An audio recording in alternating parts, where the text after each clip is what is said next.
Hey, if you love film photography like I do, you may already be aware of the Street Candy brand of films. They're probably best known for their black and white films like ATM 400 and MTN 100. You may also be aware that it looked like for a while that Street Candy films were going away forever. But luckily they were acquired by Flick Films, so now not only can you get the black and white films that they're known for, but they've come out with Street Candy color film. And that's what I'm going to share with you today. This is Psychedelic Street 400 film. Now here's what I can tell you about it. It is a 400 speed 35mm C41 color emulsion that's available in plastic non-DX coated 36 exposure cartridges. What I can't tell you about it is the original source of the film. Although I think you can make an educated guess. There are not that many producers of color film anymore these days. It does not look particularly Kardakian to me, so I think a better guess might be Orwo. But in any event, my understanding is that Flick Film has confidentiality agreements, so they haven't really disclosed what this film is. And I know some people get all bothered by not knowing the original source of the film, but as far as rebadged or rebranded films are concerned, for me, I don't really get all that worked up over that. As a matter of fact, I think that there can be some advantages to rebadged or rebranded film. One of which is the packaging and design can be really cool on these films, and that is definitely the case with Psychedelic Street 400. Another advantage is sometimes they are packaged in more sustainable materials, and that's also the case with Psychedelic Street as well. Comes in this cardboard tube, so less plastic. I think that's ultimately a good thing. And probably the most important fact for me is sometimes these rebadged or rebranded films can be made more accessible in different retailers or maybe different countries, just different markets in general. So sometimes these films might be introduced to a new market for the first time ever. So for these three reasons, I have no problem with rebadged or rebranded film. What's more important to me is how the film looks and how it performs. And to that point, I'm going to share some images of this film with you now. All of these images were shot on my Canon Rebel TI. The first images you'll see are from the Delaware County Fair in Delaware, Ohio. And then you'll see some images from a photo walk I helped sponsor along with Pexels.us and Beers and Camera Chicago in downtown Chicago. So sit back, relax, and enjoy Psychedelic Street 400.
I really like the look of this film. It's got a nice vintage vibe, muted colors. I think overall it's got a little bit more of a cooler palette, which maybe you couldn't tell that much in some of the fair pictures because everything at the fair is bright reds and yellows, but I think it did tone down its colors at least a little bit.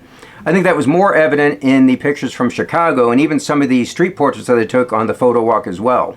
It's got some grit and grain. It's definitely not grain free, so as far as its suitability for street photography because of the subdued colors, little grit and grain, I think it's a good choice for street. This film is available from retailers like B&H, Freestyle, Tuttle Cameras, and a bunch of other places for around $13 to $14 US. Fun film, I think it's definitely worth checking out. If you want to check out more fun films like this, make sure you subscribe to the channel where I now have over 360 free videos all about film photography with many more to come. Until next time, do some good, have some fun, and shoot some film.